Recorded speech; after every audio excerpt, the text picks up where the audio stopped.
Hello friends, hello YouTube world. I am coming at you with my first official Q&A that I am putting up on my channel.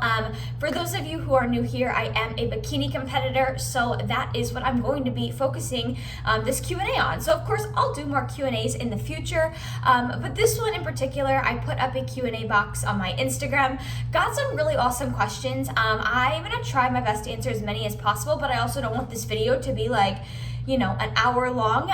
So I am gonna just run through the questions that I got on my Instagram.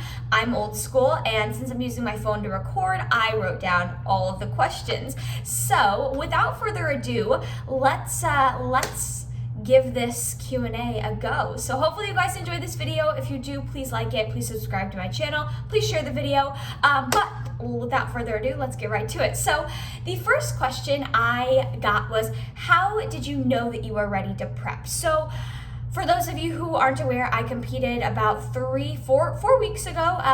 It was May 22nd, so I don't know how many weeks ago that was, but I competed in my first show back after like 3 years. It was my third competition ever. And honestly, how did I know I was ready to prep? I think it all came down to like mentally. I was like, I think I'm in an okay spot to do this. Like mentally, I was excited. I was eager to start a prep. I wanted to just do it. I had told myself I wanted to wait until I had graduated college, but I actually ended up starting prep before graduation because in my mind, I'm like, Lexi, stop waiting for the perfect time. There's never going to be the perfect time. Just do it. So, that, but I also sat down and talked with my coach, Coach Paul. I'll put his Instagram handle in this video, for those of you who don't know him, but I did sit down and talk with him. We talked about, my stats, where I was at weight-wise, how much I was eating, how much cardio I was doing, to determine if I was even in a good spot to start a prep. So once he kind of gave me the, okay, I think you're good,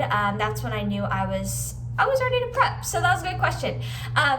Next question is, do you eat artificial sweeteners on prep? Yes, I do. You guys, I really don't think that there's anything wrong with artificial sweeteners. I'm not going to go into the science behind them, but everything in moderation with like that. That's like my motto in life. But I don't cut out artificials on prep. And the one time I may cut them out is, and I don't even cut them out completely on peak week. I've done that before. When I did my first ever show, I did cut out artificials my peak week. And this past go around, I didn't really cut them out peak week. Of course, I kind of minimized them a little bit, but did I notice like an issue or a difference? No, I really didn't. I think everybody's bodies respond a little bit different. Some people, it does cause like bloating, and you may not look your best if you do intake artificials. But for me in particular, I know my body and know that they don't really cause an issue for me. But I also don't overdo it with artificials. I'm still making sure that I'm getting in, everything that I need to. But I'll have a diet soda here and there. I'll have, stevia, skinny syrups in my coffee, things like that, right? So if anything, I do kind of minimize my artificials come peak week, especially like the couple days before show. But throughout prep, I don't cut out artificial sweeteners, nor do I really think you need to unless you have an issue with artificial sweeteners and how your body responds to them. All right, next question. I like this one. What is your staple meal on prep?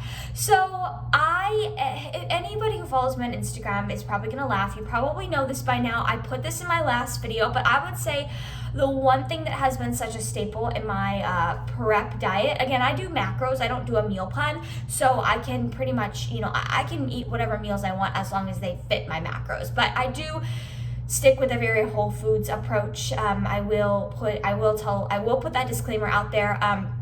So my staple meal has been zucchini oats. So oatmeal, better oats oatmeal, and then I'll cook that. I'll put grated zucchini in the oatmeal to like help with volume. People like kind of, they bat their eyes and they're like, ew, zucchini in your oatmeal, gross. But like it's the same concept as zucchini bread. When you put zucchini in the zucchini bread, it's not like you taste the greenness, taste the veggies. Like it doesn't really have a taste. If anything, it just adds volume to the meal, which is like what you want in prep, right? So I do zucchini oats, and then I'll put usually like an egg white and a sunny side up egg on top, and oh my gosh, the runny yolk on top of oats, so good, you guys. So that's been a staple. I would say that's been like my one meal I have all the time in prep. One thing I also have a lot of in prep is edamame, dry roasted edamame. I have a serving of that usually a day, usually a serving and a half. It's really high in fiber. It's so good, and you guys who have followed me long enough know that I love that. So that would be my staple meal. Next question. Do you stuff your suit on showday, or how do you stuff your suit top on showday? So that's a great question.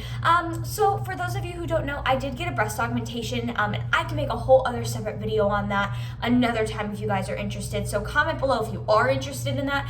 But I did get a breast augmentation back in November. So I don't really need to stuff my suit anymore. However, when I competed my first go around, my first 2 shows, I had nothing. And, I think that there are some really good YouTube videos out there. Like you can stuff your suit with rice. I think that looks the most natural. And then use like bikini bite, like the glue to kind of just like push everything into place. But I will put out the disclaimer. A lot of people ask me if I got my boobs done because of competing. Absolutely not. 100%. I can say that with confidence. I did not get them done because of competing. Heck, I didn't even know the next time I was going to compete when I got my boobs done. Like, competing wasn't even a thought. This is just something I've always wanted to do since I was really, really young.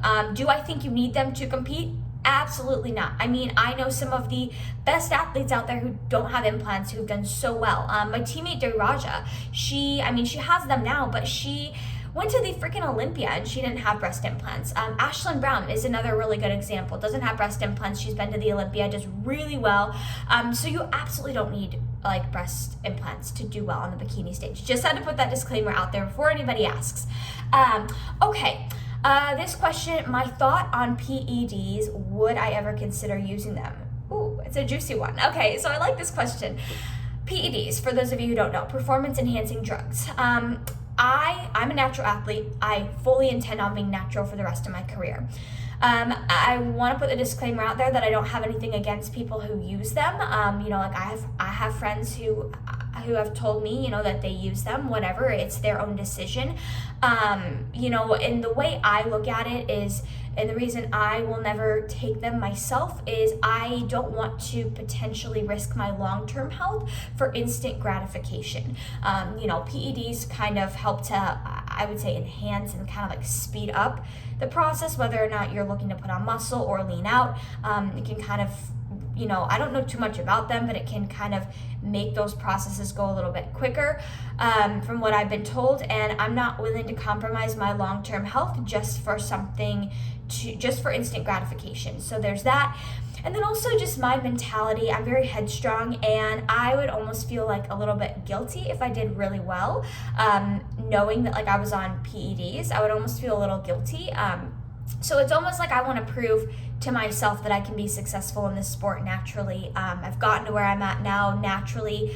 I don't intend on taking anything in the future. I used to be very naive to the amount of girls that take things, especially in the bikini division. I don't think it's necessary at all in the bikini division to take PEDs. And if you have a coach that tries to convince you otherwise, that's a huge red flag. But that's a whole other story. But I will never personally take them. I am natural, natty for life over here. I don't have anything against people that do take them. But, my personal opinion for myself is I will never take them, nor will I ever prescribe them to my clients or try and tell my clients that they need to take them in order to be successful, because that's absolutely not true. But you would be surprised. I'm not saying every bikini girl is on them, but like I said, I used to be very naive to the fact that thinking that a lot of people weren't on them, but I'm finding out more and more people, take things, and I think, sometimes it can be discouraging to see other girls like on Instagram or whatnot, like progressing so quickly, or things like that, and you have to remember, like, you don't know whether or not they're on something or not. So always have that disclaimer in your head before you start comparing yourself or your progress to theirs. So enough on the PEDs topic. That was a juicy one, but I like it. Okay, next question. How do I manage hunger on the toughest days when it is just like awful? So that's a great question, because you are going to get hungry in prep. And I definitely, oh my gosh, before Oklahoma, I had some days where I was just like, oh my gosh, like, I don't know how I'm going to make it through the day. blah, blah, blah. And I would say the biggest thing that helps me is, well, volume foods are really helpful. So like veggies, I love my protein fluff.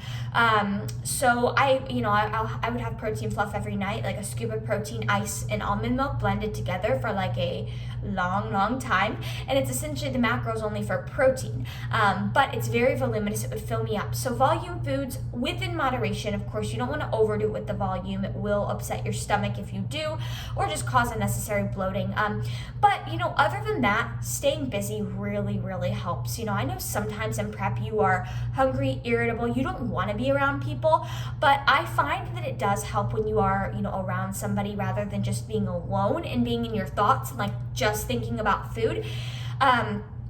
I live alone, so I'm not always around people, but like sometimes, if all I can think about is food, all I can think about is how hungry I am, I'll try to keep busy, maybe call a friend, call a family member, FaceTime one of my friends in prep. Shout out to Denitra. I don't know if she's gonna watch this, but she's one of my BFFs, and she's also in prep, and FaceTiming her really helps. So just staying busy. I find that like when you're talking with somebody and you're having conversation, sometimes it distracts you from that hunger and that thought of food.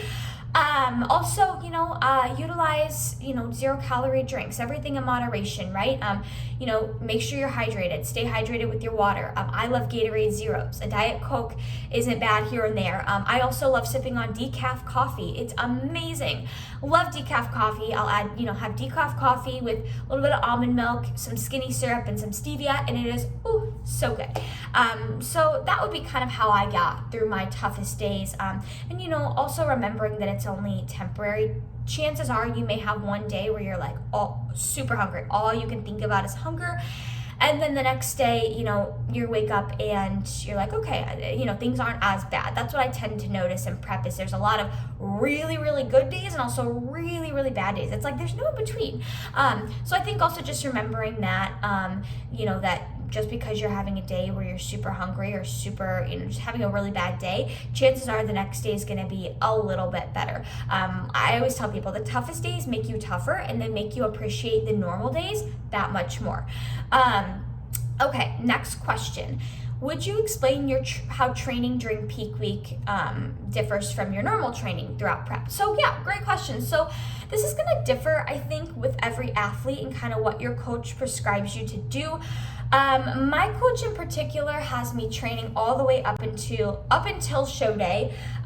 So what we did is I did my normal training split, I think up until Wednesday, and then he gave me 2 workouts, or one workout on Thursday, one workout on Friday, the 2 days before show day. And those were both just full body workouts, where I'm kind of going like just a little bit lighter, more so just with the intent of getting my blood flowing. The last 2 days leading up to show, those workouts are not strenuous by any means. They're just like hour-long full body pump-up sessions. Well, a little bit more than a pump-up session, but just full body sessions where I'm going in, not really lifting heavy, probably lifting at an RPE of like 6, and just more so getting my blood moving. And then, cardio throughout the week is usually pretty high on the weekends before peak week, and then it tapers down throughout the week as my carbs go up for peak week. So next question was how to have a successful peak week. So this is going to be, I think a lot of people think that peak week is this like magical time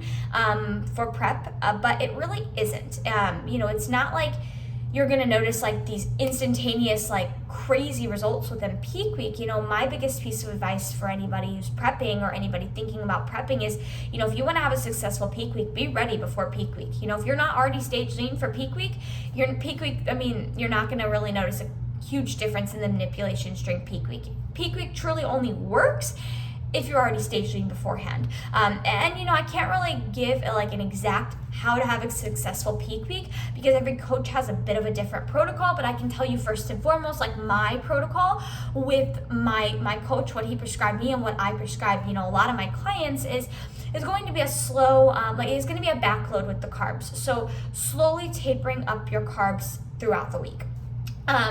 Sodium, water stays pretty consistent. We don't cut sodium, we don't cut water around here. My sodium is usually a little bit higher the day before show. As far as artificials go, I already kind of talked about that. I don't cut them out completely during peak week, I may cut them out, maybe 2-3 days before show, but like my body really doesn't respond any different if I have them, but I'm also not overdoing them. So I would say my biggest piece of advice on how to have a successful peak week is to, just be ready before peak week. Like I said, if you're not stage lean before peak week, it's really not going to work. And also another big piece of advice for having a successful peak week, I think, is try to minimize as much stress as possible. I always tell people peak week should be a really relaxing week. The hard work is already done. So, try and relax as much as possible, whether that be if you can take off an extra day or so of work. I know not everybody has that option. Maybe pamper yourself a little bit more, get your nails done, get a massage, or I don't know, do something like that, but try to relax as much as possible too, because if your cortisol is too high during peak week, that could potentially be a bad thing. So good question. Okay, let's see. I have a couple more before I'm going to wrap up this video. Let's see. Okay, so somebody asked, what type of cardio do you do? When do you do it throughout the day? What do you do it on? And do you do HIIT? So I say I do steady state cardio, but I also do a lot of my cardio on my Peloton bike. So there are classes on the Peloton called HIIT and Hills, and I actually do a lot of HIIT and Hills classes. But they're 30 minutes long, and it's not like true HIIT. It's more so just like an interval-based class is what I would say. So I'm not doing true HIIT. So with my cardio, I either do my Peloton bike or I do incline walking. Typically when cardio gets higher, I'll do half of my cardio on my Peloton bike, half on the incline treadmill. And when do I do it during the day? It kind of changes. Right now my cardio is a little bit lower, so I've been just doing it post-workout. But when it gets higher, I will split it up into sessions, and I'll do maybe half in the morning incline walking, and then the rest later at night. So I'll split it up that way. So that is the type of cardio I do. Now, next question is, what supplements do I take on prep? So, good question. I actually don't take a ton of supplements. I don't think supplements are like, you don't need to take this laundry list of supplements, really. But I do think that there are some really good ones out there. In particular, I like Core Hard from Core Nutritionals, and that is one to help with managing stress and cortisol. So I definitely take that. I do take my omegas. I do have a sleep supplement from PE Science that I will take occasionally just to help with getting more quality sleep. It's not melatonin, it's called REM, and it just helps with the quality of my sleep because, you really want to prioritize your sleep and prep for sure. So I take those three. I also will take protein powder if you consider that a supplement. I don't take any fat burners. I never really have taken a fat burner consistently. I'll drink BCAAs occasionally. I think those are the main ones. Yeah, those are the main ones that I take. So those are the main supplements that I do take on a regular basis during prep and off prep as well. Okay, let's see. Okay, last question. I'm actually going to end on this one. This is a good one. How to mentally make it through the toughest days during prep. So this is a great question, and one of the things that I've really thrived off of reminding myself of this whole prep is that I get to do this. I don't have to do it. Prepping is a privilege. Working out is a privilege. Doing my cardio is a privilege. Each time I hop on my Peloton bike and I'm just sitting there and I'm like, oh, I don't want to do this. I'm like, Lexi, you get to do this. You don't have to do this. I'm like, think about all the people out there who would love or who would kill to have a working body that allows them to, perform physical activity. There's a lot of people out there that, maybe they have an injury, maybe they have a chronic illness that they would kill to be able to work out. And I always think of that in the back of my mind when I'm dreading working out or dreading doing my cardio, something like that, right? And then, as far as the food aspect goes and the hunger aspect goes and just being tired in general, as far as those things go, again, I remind myself, Lexi, you get to do this. You don't have to do this. Prepping is a privilege. And one thing you will never see me do is, you'll never see me complain about prepping around people. I have my friend or two who's also a competitor who I, vent to. But at the end of the day, I'm not going around and I'm not saying, I'm not acting like this is a chore. I will never act like this is a chore. I will never complain about prepping because I don't like when people do that, because at the end of the day, it's a choice. It's not something anybody's forcing you to do. So those are two really big game-changing kind of thoughts for me, or I guess it's really one universal thought that I get to. I don't have to, and that prepping is a privilege. Those two things really help me through my mentally tough days. Two other quick things is, I listen to a lot of podcasts. So I listen to, Confessions of a Bikini Pro is one of my favorites, where she interviews a lot of bikini pros. I listen to a lot of those podcasts, when I'm really feeling down, when I'm really feeling like, oh my gosh, I can't make it through this day. So that really helps. And then also just the reminder to myself of, okay, Lexi, today may be really, really tough, but guess what? Tomorrow's going to be better, because chances are the next day may not be, all rainbows and sunshines, but it's probably going to be better. Because even if it's a normal day, having that tough day beforehand is going to make that normal day feel amazing, and you're going to appreciate it so much more. So those are just some thoughts that really help me make it through my toughest days on prep.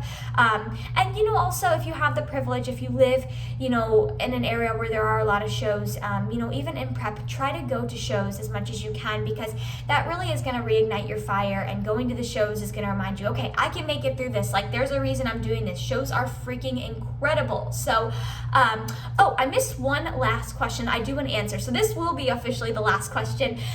What is the best and the worst part about show day? So I would say the worst part, there's a couple, and I don't mean that to sound bad. The worst part is going to be peeing in a cup because of your tan. You have to pee through a cup so you don't pee on your legs and run the tan. That is probably the worst part, one of the worst parts. The second worst part is backstage. It is so freaking cold. I am just somebody who gets cold so easily, but standing backstage in a suit for hours and hours where it's freezing, that is so uncomfortable for me. So those would probably be the two worst parts about show day.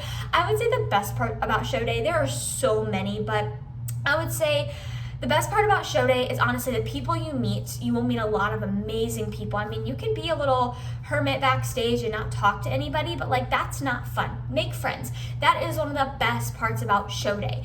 It makes it so enjoyable. So I would say that. And then also just I don't know, getting off stage and after you do your routine, after finals, that's always so freaking rewarding, and you just can't help but to have a smile on your face. So those would be, my two favorite things about show day. I also love getting my makeup done.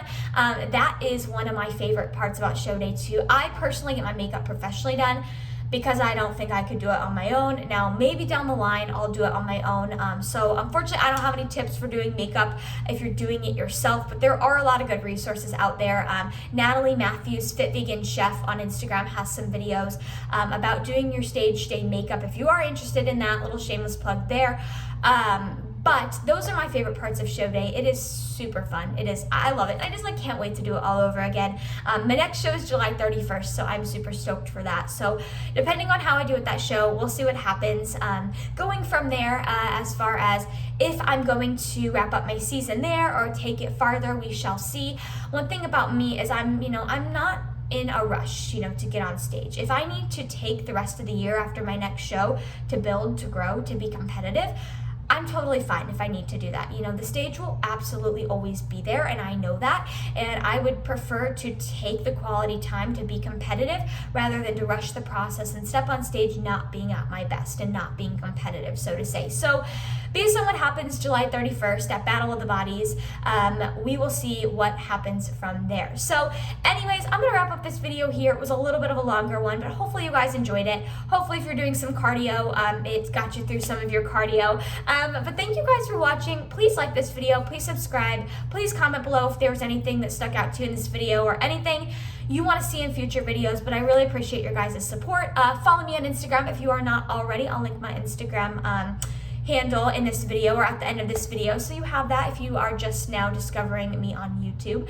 But anyways, have an awesome day, guys, wherever you are in the world, and I will catch you in the next video.